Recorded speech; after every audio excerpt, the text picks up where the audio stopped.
Hey YouTube, this is Southern Prepper 1. I get a lot of questions. What books do you recommend for my library? What should I buy? I have a pretty big library just because I like information, and I can't memorize everything, can't know everything, but at least a book will give me a fighting chance. Now, yes, get the book and read it, but also practice those skills. If it's on hunting, fishing, trapping, raising animals, if you can, go ahead and start doing that task. And that will be much better for you. The last 3 books I've read, I'm going to just do a very quick review on them. The first one is the Doom and Bloom Survival Medicine Handbook. Excellent book. This book was written for the prepper, for the person that's out there that has no chance of getting some medical aid, and they're the last line of help for that injured person. This is a book I've read. I enjoy sometimes going through it again, certain sections. It is full of information, from some natural remedies, from essential oils, to deal with different chronic medical problems, from diabetes, high blood pressure, ulcers, seizures, joint disease. So it goes into a lot of areas that we need to know. We might not have medical facilities nearby. And it's also just good to know if you get sick, something you can think about. Highly recommend it. Should be one of the top 3 medical books in your collection for sure.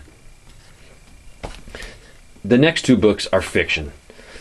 I enjoyed reading fiction because, first of all, it's entertaining, but secondly, I use it as a training manual. I try to put myself into the situation. I try to see, do I have the skills? Do I have the supplies or the equipment to do what these people were doing? Sometimes you can learn. You can say, you know what, I never thought about that. And then you could correct your prepping plan, or you can add some stuff in your inventory, or you can just learn something. And it's also good, you could say, you know what, those people were not prepared at all. You know what, I've covered that area pretty well. I've put some things back. I've learned some skills. So it does reinforce some good things in your prepping plan.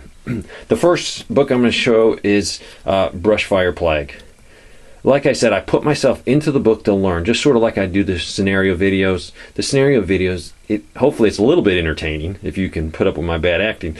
But what I want you to do is put yourself in that situation and see if you could handle the situation.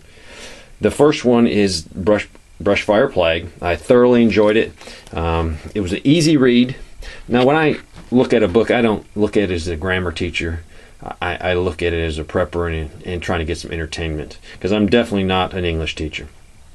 First one was very good. It was easy to read very quickly.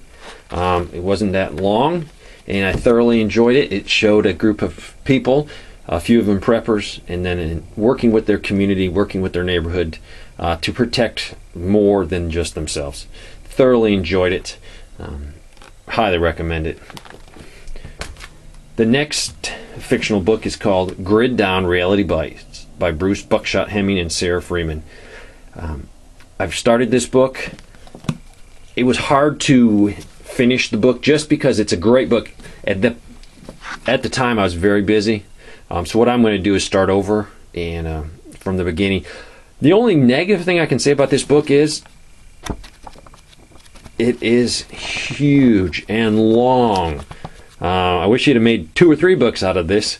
Been easier. It's over 650 pages. But you definitely get your money's worth with this book. A lot of information in it. You definitely can learn stuff from this book. So all 3 of these books I highly recommend. The 2 fictional, great entertainment, and use them as a training. What I would do is put a 3x5 card in the book, and while you're reading, if you find something that you're doing good, write it down. And then also write down the negative parts that, oh, I'm not addressing that situation, and use it as a training book. Get entertained, but also learn.